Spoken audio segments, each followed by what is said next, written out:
Hello everyone. दोस्तों, याद करिए जनवरी 2025 गौतम अडानी और उनके कंपनी के ऊपर एक अमेरिका से इंक्वायरी बैठती है इसी साल के शुरुआत में। टुडे वी आर ऑलमोस्ट 31 अक्टूबर, तो 10 महीने हो गए हैं। और वो इंक्वायरी किस बात पे बैठती है कि उन्होंने मतलब अडानी ग्रुप ने यूएस में किसी इंडिया में एक्चुअली कुछ कॉन्ट्रैक्ट्स लेने के लिए ब्राइब किया और फिर यूएस में भी वो कंपनी शेयर होल्डर्स से पैसे रेस कर रही थी वगैरह वगैरह। नाउ सडनली वॉशिंगटन पोस्ट, जो ऐसा मान के चलते हैं कि वो लेफ्ट लीनिंग है और वो भाई इंडिया को डिस्टेबलाइज करने के लिए हमेशा आर्टिकल छापती है, ऐसा माना जाता है, वी डोंट नो।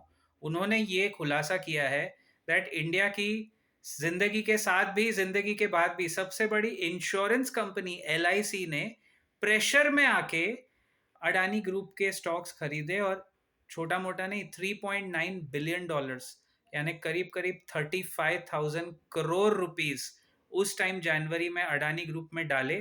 जब आपको याद होगा, वो 20,000 करोड़ रेस करने की कोशिश कर रहे थे गौतम अडानी। और एक आई थिंक क्यूआईपी उनका फेल हो गया था। दूसरा आने के पहले सडनली उन्होंने कह दिया था नहीं, अपने पैसे वापस ले लो, हमको नहीं चाहिए।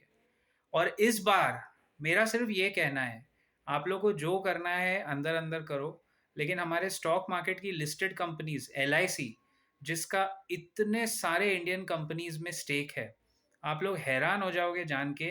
एलआईसी एक्चुअली एक म्यूचुअल फंड की तरह चलता है। और ये जब खबर उस टाइम भी मुझे अच्छी तरह याद है, हमने इसको कवर किया था। ये जब खबर उस टाइम भी आई थी तो बोलते हैं ना, अंडर द कार्पेट दब गई कि एलआईसी का नाम कैसे आ रहा है। क्योंकि इस बार सरकार ने क्या सोचा होगा, हर बार बैंक्स को बोलते हैं बेल आउट करने के लिए, हर बार एसबीआई को धक्का मारेंगे कि अपने आदमी को निकालो, तो मतलब नकल में अक्ल होनी चाहिए ना, पकड़े जाएंगे। इसीलिए इस बार, not my words, this is officially from Washington Post. मैं भी यही मानता हूँ। सबको हमारे देश से ऐसा क्या प्रॉब्लम है ग्रोथ से कि सब इंडिया के खिलाफ खड़े हो जाते हैं, और वो भी क्या टाइम पे रिपोर्ट निकालते हैं। ये हर 6 महीने में ये अडानी के बारे में कुछ ना कुछ ऐसी न्यूज़ आती है, उसके बाद वो स्टॉक्स में उठापटक होती है। फिर हमारे मार्केट आई डोंट थिंक इस वजह से डिस्टेबलाइज हुआ। I don't think the market या ब्रॉडर मार्केट केयर्स।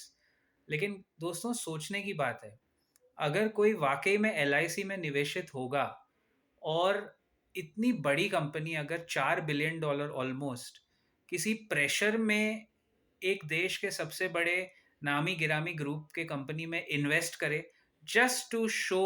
और उसके बाद आपको याद होगा जब एलआईसी ने डाले पैसे, तब जीक्यूजी पार्टनर्स आ गए, ग्लोबली मनी आ गया, चैनलाइज हो गया, और अडानी ग्रुप की जो डेट थी वो एक्चुअली रीफाइनेंस हो गई। डेट में तो है ही पूरा ग्रुप, बहुत अत्था पैसे के कर्जे में है, लेकिन उसको रीफाइनेंस करना पड़ता है, तब वो बिजनेस आगे बढ़ेगा। फिर वो पोर्ट्स और ग्रीन और टोटल गैस और ये सब जो भी उनके कंपनीज हैं, उसमें से वो थोड़ा थोड़ा रेवेन्यू निकाल के डेट चुकाते रहेंगे। लेकिन वो एक टाइम आया था जिसमें एक्चुअली पानी यहाँ तक आ गया था और ऐसे दबने वाला था। उस वक्त अगर हमारे देश की सबसे बड़ी एक तरह से इंश्योरेंस कंपनी एनपीएसयू ने अगर बेल आउट किया है, अगर तो ये डिसीजन वेल थॉट आउट है, तो फिर मानना पड़ेगा उनके। मान गए आपकी पारखी नज़र और एलआईसी की वट एवर सुपर स्ट्रैटेजी को। लेकिन अगर ये सरकारी प्रेशर में लिया हुआ डिसीजन है, I don't think that augurs well for the market participants. So much हमारे रेगुलेटर दूसरे लोगों पे नज़र रखते हैं, इसको रोक दिया, उसको रोक दिया, ये वाले क्या इन्फ्लुएंसर को पकड़ लिया। और यहाँ बैठे बैठे अगर आप ओपनली ऐसा कर, भाई करो ना, आपको किसी को पुश करना है करो, लेकिन कम से कम पकड़े मत जाओ।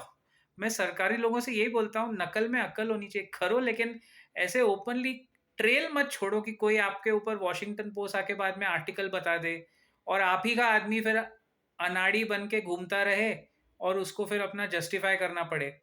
अभी तो ऐसे हर साल हर 6 महीने में कुछ ना कुछ न्यूज़ आती है। Anyway, I think this is a cause of major concern for all of us, because ये क्या है कि फॉर्चुनेटली अनफॉर्चुनेटली गौतम अडानी अभी हमारे देश के एक बड़े बिजनेसमैन हैं, वो देश को रिप्रेजेंट करते हैं बाहर।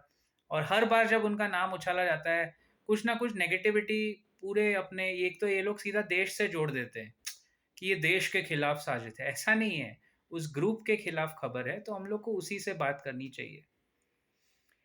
Please don't take any buy or sell recommendation. The stocks mentioned are only for Washington Post's news coverage perspective. It's not a buy or sell recommendation.